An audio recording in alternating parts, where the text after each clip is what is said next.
Welcome to Unpacking Peanuts, the podcast where three cartoonists take an in-depth look at the greatest comic strip of all time, Peanuts by Charles Schulz. Hey everybody, welcome back to the show. This is Unpacking Peanuts, and today we're starting a brand new year, 1992. I'll be your host for the proceedings. My name is Jimmy Gownley. I'm also a cartoonist. I do things like Amelia Rules, 7 Good Reasons Not to Grow Up, The Dumbest Idea Ever, and you can read my new Amelia Rules comic, Tanner Rocks, for free over there on gvillecomics.substack.com. Joining me as always are my pals, co-hosts, and fellow cartoonists. He's a playwright and a composer, both for the band Complicated People as well as for this very podcast. He's the co-creator of the original comic book price guide, the original editor of Amelia Rules, and the creator of such great strips as Strange Attractors, A Gathering of Spells, and Tangled River. It's Michael Cohen. Say hey. And he's the executive producer and writer of Mystery Science Theater 3000, a former vice president of Archie Comics, and the creator of the Instagram sensation Sweetest Beasts. It's Harold Buchholz. Hello. And Liz is here, too. How are you doing, Liz? I'm doing great. Glad to be here. Oh, good. I'm glad to be here, too. Well, we're starting another year, another fantastic year of Peanuts, 1992. Again, this is like the height of my youth. I was 20 years old in 1992. I remember it well. Great year for me personally. Harold, do you know anything about Mr. Schulz and where he was at in good old 1992? Well, thanks to our good friends at editor and publisher, I have some interesting stuff of, again, where Schulz is in terms of his popularity in 1992. And I really do find this fascinating as we're reading this, because the sense that we've had is from our experience at our ages and how we look at this, that, you know, the 1990s was, you might say, a winding down of the strip. Super grateful that he was continuing and was able to continue to do the strip. But, you know, there was this sense, like in my case, I had stopped reading Peanuts on a regular basis long ago. And so it's so fun to be finding a whole new cache of Charles Schulz work that I practically haven't touched.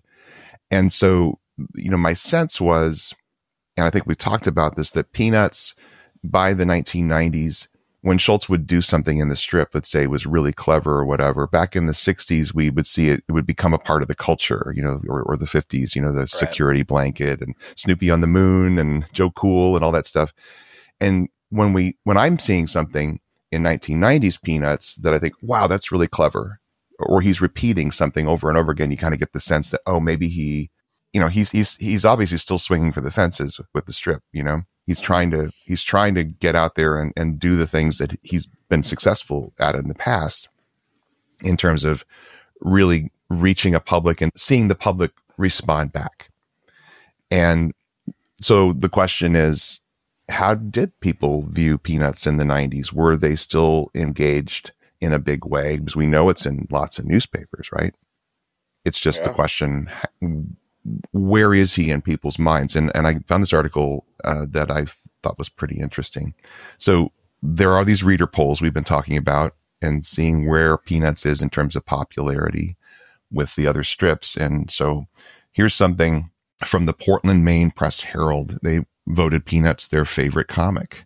In the most read category, Peanuts was followed by Dennis the Menace, then Blondie, Fred Bassett, the Basset Hound comic, and Frank and Ernest. So it's obviously people are seeking out Peanuts, making sure they read Peanuts every single day. But then in the most intensely liked category, Peanuts was number one as well. Wow. Followed by Calvin and Hobbes, Dennis the Menace, Fred Bassett, and Blondie. So isn't it interesting that Calvin and Hobbes doesn't make the top 5 most read? Fred Bassett's above Calvin and Hobbes. Yeah. I don't know what that says about newspaper readers, but I thought that was fascinating in 1992. And then the Ottawa, Kansas Herald, top 5 finishers in a recent survey. Number 1 was Beetle Bailey, then Peanuts, then Blondie, Garfield, and Gasoline Alley, which had been still on a Gasoline Alley. And who would have been? That has to be on the 4th team by that point. Yeah, although I would say I'm not sure how many teams went. This was Jim. I don't know how you say it. Is it Scancarelli or? Oh yeah, so that Scancarelli, or I'm not sure. Yeah, because he was not the guy that took over after King. That was Moore, I believe. Dick Moore, maybe. So yeah, wow, that's a legacy strip of a legacy strip. His Gasoline Alley was really good. I mean, yes, it was very different from the original, but it was certainly a very presentable strip. Oh yeah. But then the big news that I thought was fascinating, because the question is, okay, older readers. So also in this, on the same page in this thing, they have this discussion of the comic strip Mary Worth. All right, Mary. And Mary Worth had been around how many years? From the 30s. And it was like one of those continuity strips. And they're really struggling in the 1990s. But there was this, I thought this was a hilarious article. The title is A Baby Boom Mary. And it says the fountain of youth for the title character in Mary Worth is being turned off. A recent LA Times story noted that new artist Joe, I don't know if this is, again, pronunciations, Giella, had started making Mary look a lot younger last year. When surprised Mary Worth writer John Saunders brought this to Giella's attention, it was decided to gradually age the character once again. Mary is supposed to look like she's in her 60s. So this is one of those situations where the writer sends his scripts to this new artist. The artist is like, "Hey, I'm gonna make Mary look pretty, young, good looking," and then apparently Saunders doesn't see this thing until it's in the newspaper. So he's like, "What the heck? What have you done with Mary Worth?" So then they have to age her back, and we know newspaper readers, even in the 90s, this is right before the internet starts to take off, are older, but not as old as they are now. But the fact that the strips have this incredible staying power, if you bonded with a strip, when you were little, you're probably still reading it, and it's hard to kill off a strip in this time. But there were some amazing strips like Far Side and Calvin and Hobbes that really did punch their way through still in the newspapers in this time and reach people and build massive followings. So this is what really fascinates me, is there was a survey by the Gallup Youth organization. They had a Gallup Youth survey, and they asked people 13 to 17 what they thought of the comics. So I thought this is prime. And they said, "That's square, Daddy-O." So this is 13 to 17-year-olds who are encountering Peanuts in 1992. So does it even rank anywhere? That was like, oh my gosh, for 13 to 17-year-olds, then they're just probably experiencing Peanuts, at least as far as the comic strip is concerned, in its form from the late 80s and then early 90s. And that's what they're experiencing, right? Most of them, I'm guessing. And maybe, of course, the animation's going to skew them as well. But what they found out, any guesses as to what the number one favorite comic was in 1992? I'm a purist. I'm going to say it was Peanuts. Because I don't think even in 13, the only thing that I could possibly imagine, if I wasn't going to just bet house odds to say Peanuts, I would say the top three would be Far Side, Calvin and Hobbes, and Peanuts. Interesting. You have any thoughts on that, What Michael? about you? Nope, can't say I've got any idea at all. All right. Well, number one is Garfield. Oh, Garfield. Which is in over 2,300 newspapers at this point. Wow. Then number two is Calvin and Hobbes by Bill Watterson, like you were saying. Yeah. Then number three is Peanuts. All right. And number four is The Far Side. Okay. And number five is, of all things, Blondie, which has been around since the 1930s, like Apple Annie, Mary Worth. Yeah. I mean, 13-year-olds reading Blondie, see, it must be being done under duress. Right? Well, like, what are they relating to? Oh, sleeping on the couch and having a sandwich with the those wife. Sandwiches. They love the sandwiches. That's true. But that's interesting to me because of all of those, Calvin and Hobbes is only being experienced in the newspapers because he was against licensing. So we know that's just kids experiencing Calvin and Hobbes as its pure comic strip form. And the same is true for Blondie. I mean, how many Blondie, lunch boxes were there out there? How many Blondie TV series that, I mean, unless they're watching old Penny Singleton movies from the 30s, they really don't know like Blondie. those movies, actually. I used to watch them with my nanas. But yeah, so I thought that was interesting. That's really a neat snapshot to show how, teenagers were relating to Peanuts. It's doing okay. Number three among some really amazing strips from this era. That's really, really impressive. Yeah, on all accounts. Seeing those 2 new strips shoot up there is very, very cool. Seeing Peanuts hang in there. I forgot about the juggernaut of Garfield. Yeah. Garfield was big. And even then, there were some specials, and obviously there were tons of toys and things, but the toys really came out of the strip, right? Yeah. Well, there was the Saturday and morning show too, which actually I think was. But it happened. That stuff happened after it seemed like the big thing that happened to Garfield was the plush toy. That was the next thing that blew up, and then they kind of they caught up with. Takes a long while to make an animation, right? Yeah. So yeah, the fact that the newspapers were that powerful that kids would be reading newspapers even in the late 80s, early 90s, or even into the 80s. It's just something to remember that the power of the comic strip was still quite strong in the United States. Yeah. Yeah. Very interesting. Well, thank you for that trip into 1992. I appreciate that, Harold. I always appreciate your research. And thanks to editor and publisher, wherever you are. All right. So how about then we just hit the strips? And if you guys want to follow along out there, there's a couple different ways you can do. First thing we'd love for you to do is go on over to unpackingpeanuts.com, sign up for the Great Peanuts Reread, and that will get you 1 email a month letting you know what strips we're going to cover on that month's episodes. And then you can just go over to gocomics.com and read these strips. You type the date in, and there they are. All of them are free right there on the website, and you could just read along with us, which would be great. So, if you've done all that, let's hit the strips. January 4th. Charlie Brown, Linus, and Snoopy are all hanging out at the thinking wall in one long panel. And Charlie Brown says, I mean, how can you tell one person you like her more than the other person without hurting that person's feelings? Linus is contemplating it, but Snoopy just thinks, if it were a mouse and a cat, I'd have no trouble at all. Huh? Yeah, it does make sense, but you got to think about it for. All right. It's a thinker. It's a thinker. Puzzle me through.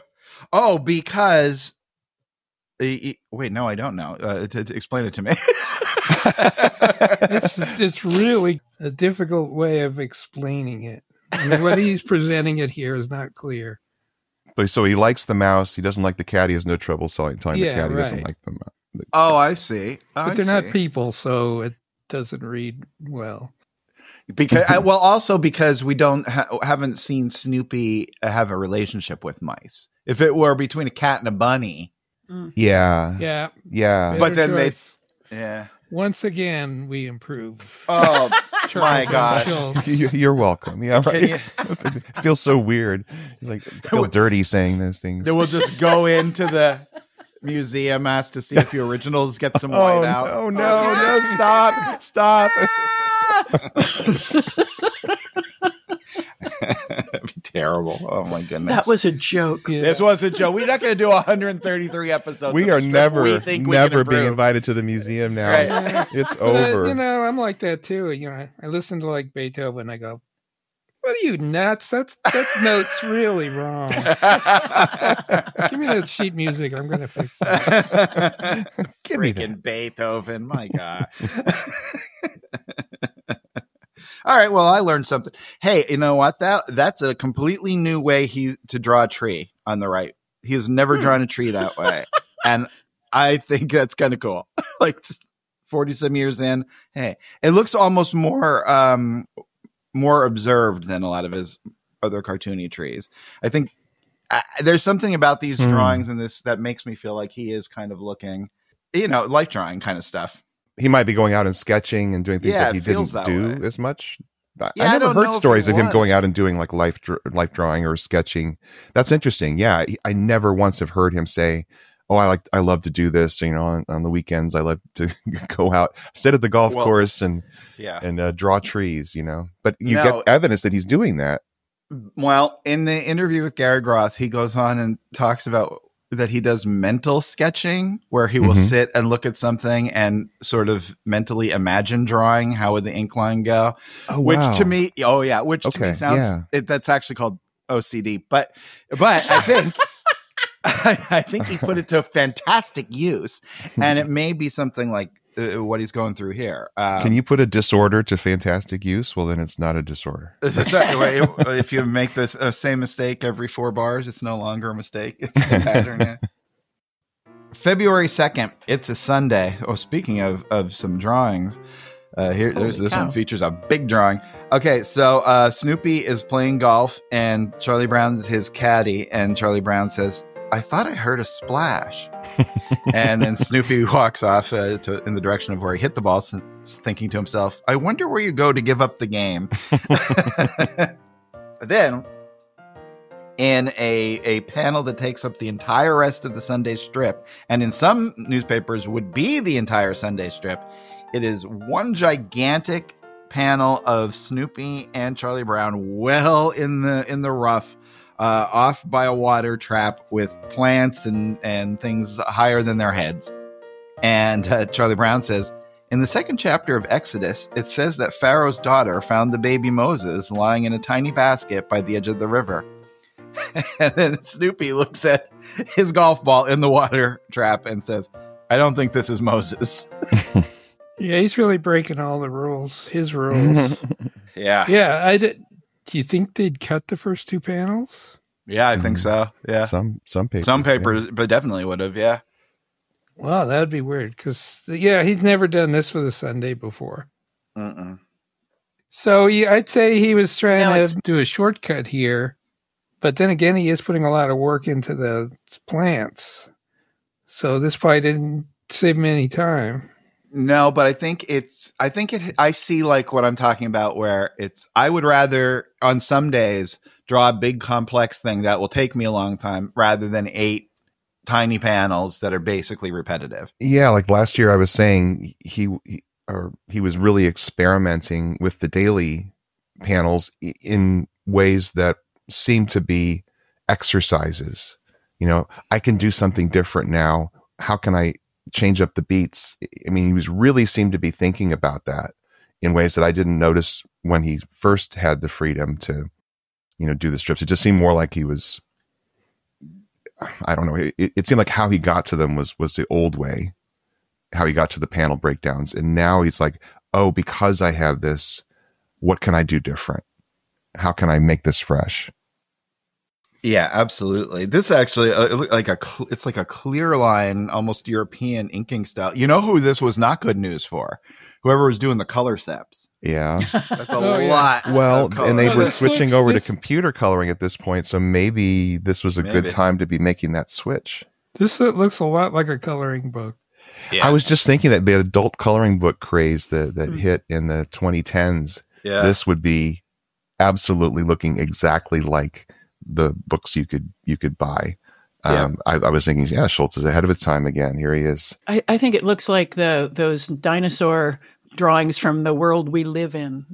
I don't know. From Life magazine. The never mind. Oh, I know him. My favorite book of all time. Yeah. Wait. What was your favorite book of all time? The dinosaur collection of this? Oh, no, really? No, it was a science book for kids, but beautiful dinosaur paintings from the 50s, which you weren't seeing a whole lot. Yeah. Wow, that's cool. I love when you see like children's book illustration for when everything was like gouache paintings, and it's amazing. Oh, so beautiful. February 4th. Linus and Lucy are having breakfast. Well, Linus is attempting to have breakfast, and Lucy comes in with her bowl of cereal and says, "Do you have to chew so loud when you eat? You're dripping milk all over your shirt." This is panel after panel. 3rd panel, she says, "You took all the sugar in. You never refill the bowl." And then the 4th panel, Linus says, "Good morning." I selected this strip because I had been married a year and a half to Diane, and we discovered this clipped out and on the refrigerator of my in-laws with Lucy labeled Diane and Linus labeled Harold. Oh. So this is one strip I very much remember from the 1990s. This is great. Right? I mean, that's a great 4-panel comic strip. This would have been a great 4-panel comic strip 30 years ago in the 60s. It's great in the 90s. It's great here in the 2020s. It's a good one. It's totally classic. I'm going to put a little star by it so I can remember it first strip of the year. Because I didn't pick it, but I should have. Yeah, it's a real good one. I'm feeling a little too much identification with it. I don't drip milk all over my shirt. But you never refilled the sugar. I drip yogurt all over my shirt. Well, that's different. I'll tell you this, there's no one in my life that will think of this because there's no chance I would be up in the morning. Unless it's to record Unpacking Peanuts, and then even barely, as we know from today. What, is Lucy having like a morning salad in panel 2? I can't tell what she's making there. Oh, yeah, we don't know. Is it Snickers snacks? Who knows? Snickers snacks, lettuce shaped. Spinach edition. I watched a whole little 20-minute YouTube mini documentary on the monster cereals. Remember, Boo Berry, Captain, or what are they called, Count Chocula and stuff like that. But the only reason I watched it was because I went on internet rabbit hole search for Captain EO after we were discussing it from a few episodes ago. Yeah. Well, Harold, if you want to relive it, you can see the whole thing on YouTube. We're going in. Yeah, we're going in. Yeah. So did I do justice to his line? No, you should have redubbed the entire thing. He's much, much worse than you. You're supposed to have a much better version. As a matter of fact, the way I got to see the entire movie was I watched a little documentary on the making of it, and the filmmakers were like, "Can we dub Michael Jackson's voice? Can we get someone to ADR it?" No. And they're like, "No, you can't." And like, "Oh no, he sounds softer and stranger than the Muppets were using." So what does that have to do with Frankenberry? Oh no! Then the next one up was about Frankenberry, and that was just fascinating too. So I just wanted to throw it in there. Okay, it was recommended for you. Yeah, just recommended for me. Yeah. Do you know how to use a notebook? Okay. We were just talking about this before the show started, and I recommended for me was a YouTube video how to use a notebook, and I'm like, you've got to be kidding me. So I actually typed in how to use a notebook. There were dozens of videos with hundreds of thousands of hits explaining to people how to use a notebook. It's one of those skills, I guess. Yeah, you write in it. Maybe you haven't. You write in it. You open it up and you write in it. That's it. There's nothing else. There's no hack that's going to make it. There is nothing more exciting than a fresh notebook. I mean, this goes back to my love of Harriet the Spy. Fourth grade, and she kept a notebook, and I literally started keeping a notebook in fourth grade because of Harriet the Spy, and I never have stopped. That's great. And actually, now that we're thinking about this, Michael, I have a question for you. Yes. So you're working on finishing up Strange Attractors, the great science fiction strip that you started in, about a year after next year, right? 93 is the first year of Strange Attractors. Well, I was working. No, I had my own little version of it before we did the version we published. So yeah, I was working in 92. So what's that process like in terms of just how it starts? It starts with a conversation, but then is a script created that you draw from? What's just like the point from when you guys are talking about it to you have to drawing it? What's that like? I did around 50 pages of Strange Attractors by myself when I was just learning to draw. So it was pretty awful. But anyway, Mark's a writer, I was very impressed with the fact that he was a writer. Mark Sherman. Mm-hmm. Yeah. Anyway, I came back from a long trip and decided I was going to publish a comic book for the first time in my life. And I hadn't ever written anything really serious. So I called my old writer friend, Mark, and said, hey, let's collaborate on this Strange Attractors thing and totally reboot it. Yeah, anyway, I don't want to get into all the details, but basically I remember we found an empty room up at the college with a big blackboard, And we just sat there for hours, and we thought of every cool idea we could think of, and we wrote it on the blackboard. That's great. And I would love a photograph of that. That makes you wish there were phones back then. Yeah, there's no, but actually we were trying to capture every cool thing from everything we ever liked. Yeah. And there's something about writing on a blackboard. You have this vast expanse to work from. Yeah. You can just fill the whole space yeah. with your creativity. Yeah. So we basically hammered out, several sessions, hammered out a tight plot, and then Mark would kind of do a page a week of script, which I would draw and alter. I was free to alter it or add stuff. So it was a very good collaboration. Except now I would never collaborate again. Except I am collaborating again because we're trying to finish the strip. Yeah, but he's grandfathered in. That's the same collaboration, so that doesn't count. Yeah. Now, why do you say you wouldn't? It's just too difficult to work with two people? I know where I want to go, and I don't want to go like, well, if I change this, then this will hurt somebody's feelings. And, I just want to do what I want to do. And generally people don't like it. So it's working. Imagine being the artist of Mary Worth. Well, right. Yeah, and this is actually, it's kind of one of the reasons I wanted to talk about that was coming up after the Mary Worth thing. But because, when I work for Disney, they don't even tell you who the artist is going to be until it's already in process. Mm-hmm. So I'd have to write. There's no collaboration. There's no way you could talk to somebody and say, hey, where do you want to go? Or are you okay with this? Right. And so then it's like, you think, okay, I'm going to do a 2-page spread of Donald Duck running across the campus, and there's all and you're like, am I giving this person the best day of their week, or am I torturing them? Right. How good are you at drawing stroopwafel? Yeah. Hey, like, what do you think?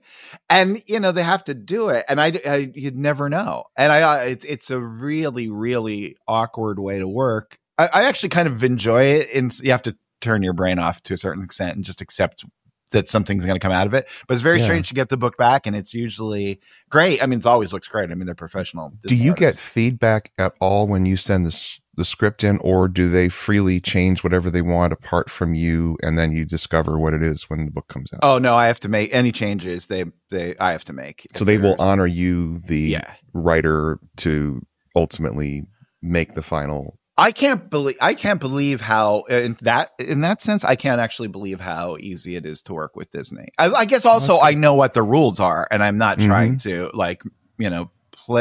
break the rules, but they'll let me bend them for sure.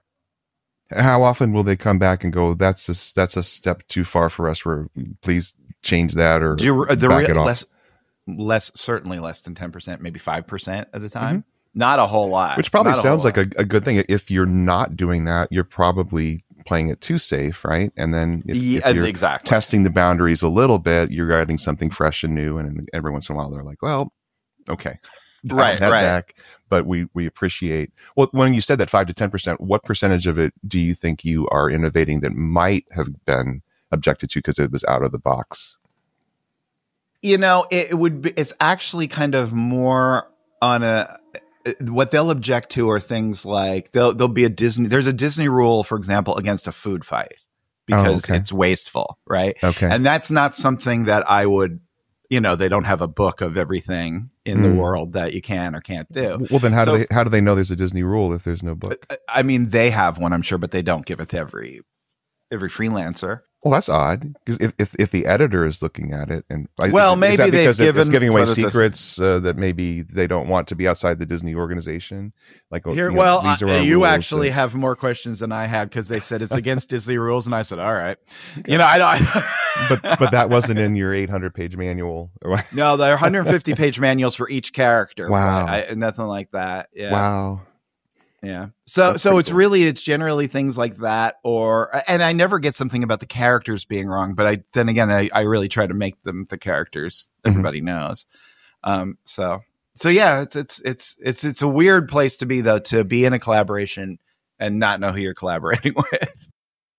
Well, to wrap up this diversion that started off on Captain EO movies or whatever, I would just like to say Boo Berry. Boo Berry. There you go. Back to Boo Berry. The original Boo Berry, Frankenberry, and the Count Chocula cartoons were animated by Bill Melendez, who did Charlie Brown Christmas. So there you go. Bringing it all back home. Yeah. All right, we are going to take a break, get some water and a snack. Come on back on the other side, and we'll check the mailbox. Hi, everyone. We love it when you write or call to tell us how much you enjoy the show. But don't just tell us. Tell your friends. Tell complete strangers. Share your appreciation in a review. It doesn't have to be on Apple Podcasts. 60% of you listen on other apps. Some of those apps have review sections. Think of all the poor Peanuts fans out there who haven't found us yet. There are review instructions on our website at unpackingpeanuts.com/spread the word. Thank you for your support. And now let's hear what some of you have to say. And we're back. Hey, Liz, I'm hanging out in the mailbox. Do we got anything? We do. We got an email from Tim Young, who writes, in the latest episode, you mentioned expressions that originated in comics. Recently, I've been attempting to compile a list, and I have a few you didn't mention. And he starts with Jeep, which Michael did mention, from Popeye. And he says, Eugene the Jeep was a creature in the strip who could teleport. Allegedly, World War II soldiers were impressed with a new vehicle introduced about them and named it after the Popeye character. And then he goes on, he adds Mary Jane Shoes from Buster Brown comic strip. Dinty Moore was a character in the strip bringing up father, and Hormel licensed the name to use as a brand for some of their products. Right. Skippy Peanut Butter, of course. Yeah. He it's as though you were reading the email with me. He says, of course, Skippy also came from a strip, but controversially, there was no licensing in that case. Yeah. Wow. And Tim adds, also, since the strip format changed in 1988, there have been a number of one-panel strips of Schroeder playing the piano, with several measures of music shown and some gag involving the sheet music and Snoopy and or Woodstock. You haven't discussed any of these, so I'm wondering what you think of them. Cute? Lackluster? Inventive? Boring? What's your take? Postmodern. I haven't picked any of them because I don't particularly like them. It seems like it belongs in a different strip because clearly it's what he's drawing is not what's happening in the strip. What's happening in the strip is the music he's playing seems to take physical form and does things. It's just kind of a surreal thought. Yeah. Yeah, which he's been doing for years, right? But he really does get to accentuate it with a single panel. And he doesn't have to commit to a whole Sunday, Yeah, I see them and visually they're interesting, but I guess a lot of in comics for me is the element of surprise in a humor strip, and it's hard to surprise you with something that's kind of ritualistic like that.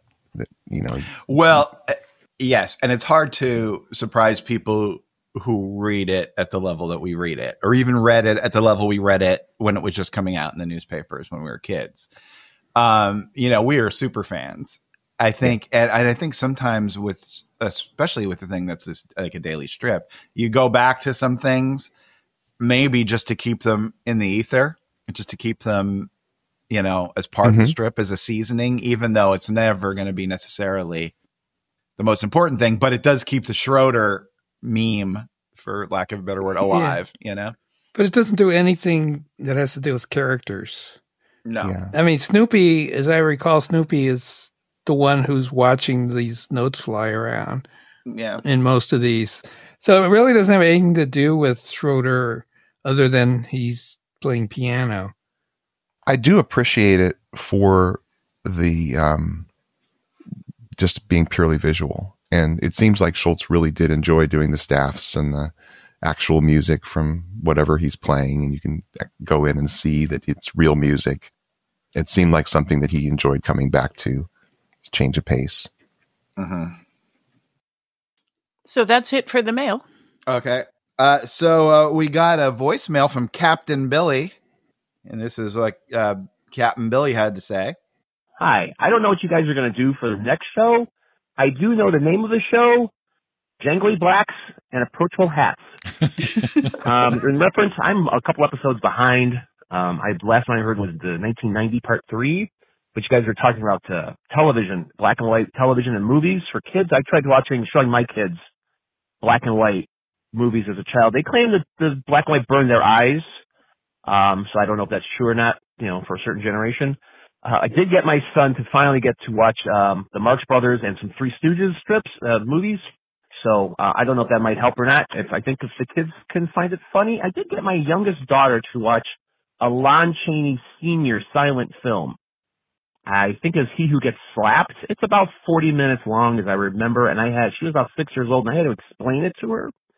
But I got her to watch that, but I don't know if she's watched anything in black and white since. So, yeah, and I never heard that about the black and white hurting somebody's eyes. I think they're just bored by your movie choices. That's what I think. As a father myself, I think. I love old films, and I've avoided He Who Gets Slapped. So yeah, I would definitely be doing Laurel and Hardy, Marx Brothers. There's my best shot, I think. I've never heard of what's it called. He Who Was Slapped. He Who Gets Slapped. Who Gets Slapped. Wow, that's a title. Well, now I got to go see it. Very cool. Well, thank you so much for calling in, Captain Billy, and hope to hear from you again. Yeah, it was a whiz bang. Okay, and we also back before last episode, I said we had gotten spammed by a bunch of just like political calls and stuff. Well, in that, I missed several texts from super listener Joshua Stauffer. You thought it was Super PAC. Yeah, that's why you did. Oh, so first off, he sent us some fan art of he's a cartoonist himself. Who did a book called Zoe Richards, and it's Zoe experiencing her own unrequited love. So we could put that up on our social media because it's really cute. And then on October 11th, he wrote and said, "Hey, if you guys ever do an episode on the weirdest peanut strips, you've got to include June 16th, 1957. That's the one where Snoopy eats a soap bubble and his face goes completely wacko. It does not look like Snoopy at all. His head looks like the floor. His head looks like the floor attachment of an old vacuum, and his ears remind me of other cartoon dogs like Kipper and Blue. Yep, so not Schulz. I remember that strip. That's a great strip. Yeah, that is a great strip, and I love that the description of his head looking like an old vacuum. It's exactly what it looks like. And one more we missed from him because I am not good at monitoring this. Well, it's that Pennsylvania area code got you nervous. It got me. And Joshua writes again, did Peggy Jean ever appear in the animated specials? Yes, but only once in the early 90s special, It's Christmas Time Again, Charlie Brown. They collaged together various Christmas-themed sequences that came after the original Charlie Brown Christmas, including the story where Charlie Brown sells his comic book collection to buy gloves for Peggy Jean. That was her first and last appearance on TV, and it was the final New Peanuts special to air on CBS. Be of good cheer, Joshua. Wow, and then CBS unceremoniously dumped Peanuts. And ABC's like, thank you. I mean, what does it take, CBS? This reminds me of my mother. She bought a refrigerator, a Frigidaire in the 1950s. And it lasted until the 90s. And she was so excited. She's like, can you believe it? What a product. That's incredible. I'm going to write to the company and tell them how. I said, well, I'm assuming you got another Frigidaire. She's like, no. What does it take, Mom? What does it take? My grandfather. And that's the same with CBS here. My grandfather was a Frigidaire salesman and repair guy for Neosho, Missouri. So I'm very glad to hear that. Yeah, the Maytag repairman had nothing on him. Nothing on Frigidaire, baby. And that's it. That's what we got from the old hotline. So Thank you, Joshua. Yes, thank you, Joshua. Sorry for the delay in this. That was the system got to us, my friend. But if you want to give us a call or leave a message or a text message, you can call us at 717-219-4162. And we would absolutely love to hear from you because remember, when I don't hear, I worry. And if you're a traditionalist and you want to do things the old-fashioned way, I suppose you could send us an email. And that is unpackingpeanuts@gmail.com, and we'd love to hear from you. Thanks. All righty. How about we get right back to the strips? Sure. February 8th. Snoopy and Woodstock are sitting atop the doghouse, and it looks like it's a twilight evening. And Snoopy says, "Did you know that birds navigate by the stars? You should try it." Then he points to the sky and says to Woodstock, "Fix your eyes on that star and then follow it." And we see Woodstock just beginning to take off. But then in the last panel, clunk, he falls off the doghouse, probably on his head into the supper dish. And Snoopy says, "But watch where you're going." Schulz at this point goes like Zipatone crazy for a little while. Zipatone He got the sampler pack. That's right. Yep.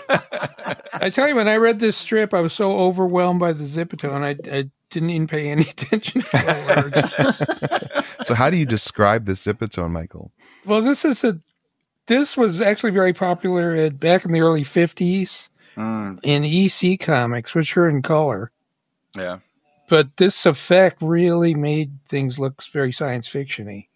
Yeah, it's a half-tone gradient, meaning that one end of the tone is completely black, and the dots get finer and more further apart as it goes down. So it gives the illusion of going from dark black to pure white. Yeah, but it is totally overwhelming, and you expect to see like sort of photorealistic characters in front of this. So yeah, it's really jarring to see cartoon characters with this background that makes things look kind of three-dimensional. I think I like it, actually. I hear everything. I agree with everything you're saying, because it is jarring and something we've certainly never seen before. And it's not like I need to see it again and again in Peanuts. But I think it looks okay in the first two panels. I think it looks not as okay once he tries to put the lettering over top of it. I think that's the clunk and stuff. That's very hard to read. We've talked about this in the past about Schulz and how difficult it is to draw a cartoon for the newspaper, because it's not just one press that's running this. It's thousands of presses that you can't control, right? And they're printing with this ink that really never dries. If anybody's ever experienced old newsprint, it'll rub off on your fingers like 60 years later. The oil is still there. And so what happens is when it runs over the newsprint, it hits, and then it just slowly starts to spread because it's not drying. Now, modern newspapers have a heat thing that will seal that instantly, and it won't go anywhere because it is fully dry. And that's why you don't get smudges from most modern magazines or newspapers. But back in the day, Schulz has to be drawing this with an understanding that some of these papers and also the plates that they're printing from, sometimes it just kind of spreads everything out. And I've seen some early 1970s original strips by Charles Schulz. They look incredibly light with the pen line. It looks too light, but that's because he knows that's not how people are going to experience it. They're not going to experience the original art. They're going to experience that print on newsprint.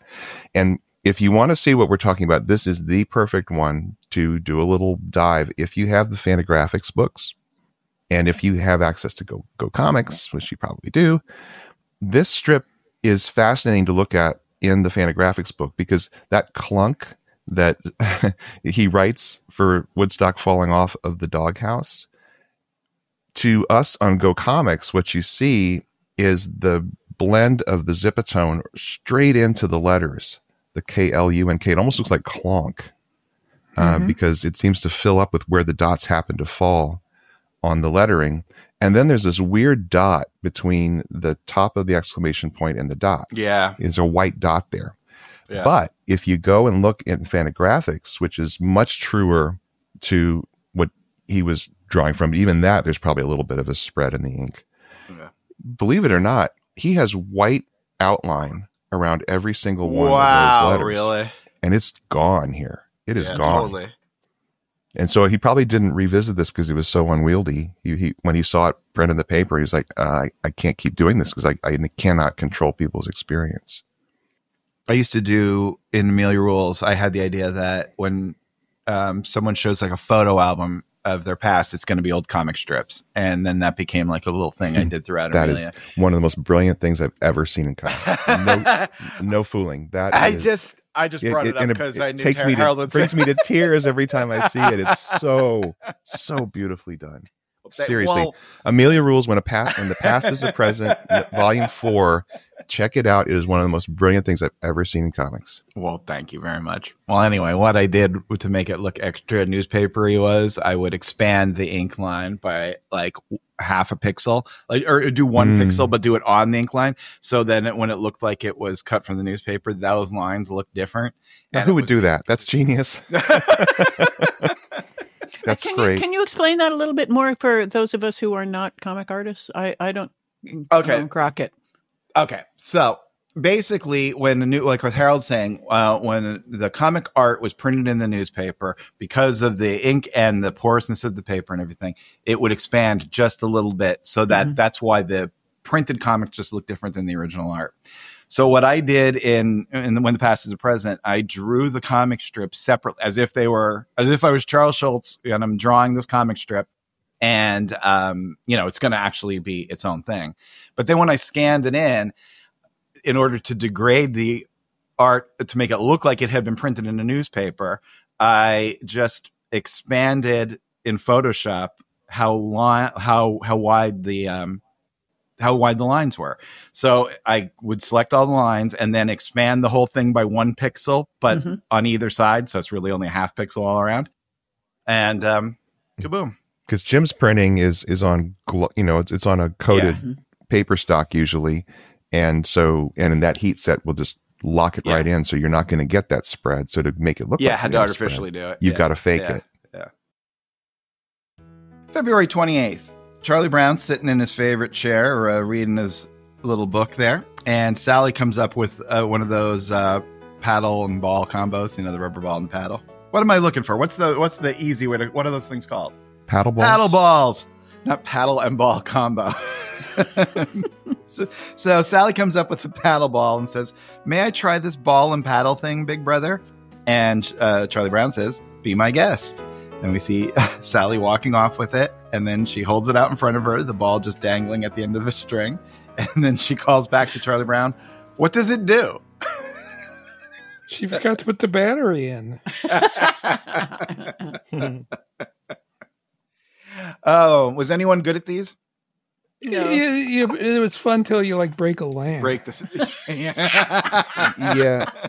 Everything's fun till you break a lamp. And the quality of the paddle ball does make a huge difference. When we put out Mystery Science Theater merchandise, I was so disappointed. We made a little crow paddle ball, and it was for the live tour. And I don't know where they got this rubber band, but it was the thinnest rubber band in the world. And I messed with it for 3 minutes and it broke. And I'm like, I feel so bad for anybody who actually didn't want to do anything other than hang this on their wall. Oh, well, most people, because it's a merch from a show, probably would just hang it on the wall. But yeah. Yeah, well, there you go. The thing about this, he uses the Zipatone on this paddle. And again, he's not going around all the way to the edge. That paddle looks exactly like a ping pong. Yeah, I was just thinking that. Yeah, because this is the cheapest product to make. Somebody got rich off of it because it's plywood paddle, no padding, a piece of string, and a little piece of rubber. And they probably sold it for some ridiculous amount, like 50 cents or something. One of life's great joys. That was a great. You know what? Another great useless toy was from the 20th century. I don't even know what they're called, but it's a magnet on a wheel, and you have. I was just thinking of that. Yeah, it's on 2 tracks in your hand, and you just get it spinning around. It's so satisfying. That was a blast. Oh. Never heard that. The fidget spinner of the 1970s. Yeah, basically, yeah. Those things probably have a name too. Cap guns. That's what I liked. Oh, the smell of cap guns. February 29th, Snoopy's out on the links again, and Charlie Brown's his caddy again, and they're both on the green, and Charlie Brown is trying to talk Snoopy through this putt, and he says, "It's a tough putt. How much do you think it breaks?" And then Snoopy answers, "About a quart." This was my big question mark. I don't get this. Of the year. I mean, I don't know I golf. have no idea. This does not seem to make any sense to me. Well, what breaks a court? Well, you I don't people understand. are completely ignorant. I cannot believe. Yeah. I have no idea what this means at all either. None. All right, listeners, help us out, please. We don't get this Here's a pitch. Does it have to do with a quart of like brake fluid? And that's a pun on the word Blake. No. How does it? That wouldn't be good. Do you think it? Well, I didn't say it how was much do you think good. It breaks. Yeah. Breaks. I One of the great I just can't add it up. of our time is a strip. Maybe the it other thing makes no sense because it's February 29th. Oh, It's leap year? It's a leap year strip. It's like April Fools Well- of other days. Well, listen. Here's what we have. February 29th is the April Fools of all other days. Here's what we. Yes. Well, Finally, we're making sense of this all. Here's what we got to do. Every 4 years, we got to come back and ponder this strip until someone. Sadie Someone has the Hawkins answer. strip. That's right. Exactly. Maybe Jeannie's like, oh, I can tell you exactly what How this much do you think means. it breaks about a quart? Or, here's what the most likely thing is. At this point, his interest in whether he has to entertain everyone in the world is down to zero. Oh, no. No. And someone said this on the golf course, and he's like, yeah, that's great. I love a good non sequitur. Yeah. Oh, And we thanks know for that how one, much Jimmy likes the golf strips.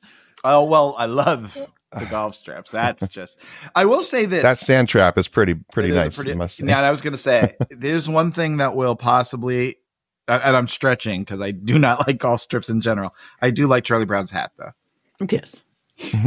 I think it's a very good floppy. Approachable. It's totally approachable.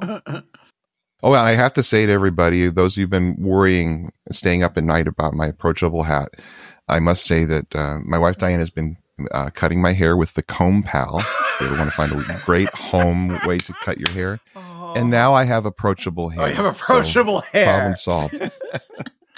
I have to say, one of the most annoying things for me about this whole podcast is how much hair Michael and Harold have. Harold's one of these I thought that would be people- your number one. Harold will grab his hair and move it physically to the side because it's just too much. He could hold it. And I just look at him and I go, you know what? Go to hell. It annoys me beyond belief. March 16th. Snoopy is sitting on an ottoman leaning up against, I guess it's a chair. He's leaning up against a little pillow. And he's thinking to himself, I wonder if that round-headed kid is ever going to come and take me back home. They say dogs have no... Oh, this is a part of a sequence. Okay, sorry. So they say dogs have no sense of the passing of time. I wonder if he's been gone 5 minutes or 100 years. And then Lucy, who is watching Snoopy at this point, says, I told you that in our house, dogs aren't allowed on the furniture. And then we see Snoopy under a kitchen table chair, looking a little bit forlorn, thinking, I think it's been 100 years. I thought I like this little sequence where Charlie Brown is leaving and has to have someone take care. The whole family, I guess the whole Brown family is leaving. And so Snoopy winds up at Linus and Lucy at the Van Pelt's house. And there's some interesting strips here that kind of reveal some things about the characters that I thought was enriching the strip. Well, like what? Give us a for instance, if you might. Well, obviously you feel bad for Snoopy here. That having to stay with Lucy, and so she gets to boss him around more than usual. That's kind of traumatic for Snoopy, and then to see he's missing that round-headed kid. Yeah. And again, this is just the Andy version of Snoopy. There's that Andy piece of him that I really hadn't seen before in the strip, and it's kind of cool, and to see that Snoopy really has some connections to Charlie Brown that he won't always admit, and that's kind of cool. There's a really cute one where he's looking really sad, and he's kind of got his snout over what is a little ottoman. And Linus is saying, I suppose he misses his owner, and maybe you could give him a toy, Lucy, to play with or something to cheer him up. And the last panel is this depressed little Snoopy holding a balloon. It's so good. Lucy tried, right? Absolutely. Now, one of the things I think that's interesting about this particular panel is we see like human Snoopy in some panels and puppy Snoopy in some panels. And we're definitely, he's going for trying to get us to empathize with Snoopy's situation. What do you guys react to more? And Liz, I'd like you to input on this one as well. Do you feel more for Snoopy, the dog leaning, or the person leaning up against the pillow? Or do you feel more for the middle Snoopy or the last Snoopy where he's more of a puppy? He's established Snoopy as not being a dog for so many years. That middle panel is, first of all, he looks a lot younger there for some reason. Yeah. I find that more jarring because that's the classic, sad little puppy pose. And I don't remember him ever doing that. Yeah. Liz, what do you think?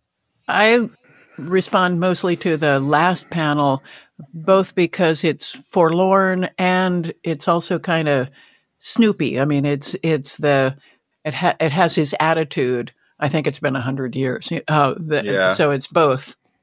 Yeah. For me, the middle one really works because he does look like a dog and he looks vulnerable. Yeah. And that I can relate to a part of Snoopy that, again, we have, it is a little bit jarring, but at the same time, it is Snoopy. And to see that vulnerability of him being a dog and at the mercy of what happens when, he can't take care of himself. I mean, Spike can, but he's making it look like he can't take care of himself anyway in these strips. Obviously, we've seen Snoopy go off on long jaunts around the country on his own. But that is a really beautiful drawing in the middle there of Snoopy, but it is not what you'd expect. Yeah, for the fact that it's not what I expect, the second one I find very moving. But I think the second one, or not the second one, the third one, the middle one, the one that I'm agreeing with you. Yeah, there's 5 panels. Right. The middle strip or middle panel. But I think if you're going to do the punchline, it does have to be the more. I don't think that middle panel could have delivered the punchline as strongly as a more classic looking Snoopy. Interesting, yeah. And we see also in that middle panel, we see the white outline around Snoopy that you were talking about around the letters. Well, he's trying that. It survives here. He's doing zipatone tricks again. It's the one that fades out, but he only uses it in the top half of the panel. Yeah, this is almost like never use too many fonts in design. Because he's also this feels like there's like 3 different zipatones in here. Yeah, because isn't he also using the bottom half of so like Michael said, he's using the top half of the fade like in the middle panel. But is the bottom half of the fade on the couch in panel 4 sideways though? Because those look like square dots in that fade, and then you've got the round dots, and it's a mixture of the two. And at least from a cartoonist perspective, when I see that, it seems a little jarring for him to be mixed up the way it is. And he really doesn't need it. In panel 2, isn't there just sort of a black blob? Above his head? Yeah. Yeah, that's just solid black there. Is there a reason for that? He's mixing it up. Oh, what is that supposed to be? I didn't notice that. I mean, are you talking? Well, there's also on panel 4 above the couch. Is that what you're asking about? Yeah. Like, they kind of bookend each other as solid black. He's just creating shapes here. Yeah, just for depth, but it does look weird. And I would say, having said that, it really gives atmosphere to the strip. You kind of get this feeling of darkness. I don't exactly know why he doesn't do it in the last panel. I think that's kind of an interesting choice where everything brightens up actually while he's looking depressed under the chair, his kitchen chair. Yeah. Well, because it's a different room. Oh, yeah. Right, but just emotionally, he could have chosen a place that was even darker, and he doesn't. He that's why I'm wondering why. But yeah, you're right. He's obviously moved to a new place, which also has some impact, right? Because he's not allowed to be in this space. Yeah, and so sort of cold. The fact that he's moved, you know that now. Yeah.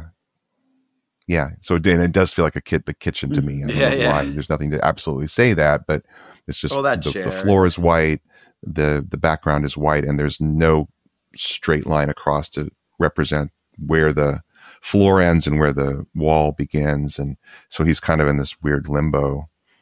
And he had such a situational first 4 panels where you know exactly where he is. Absolutely.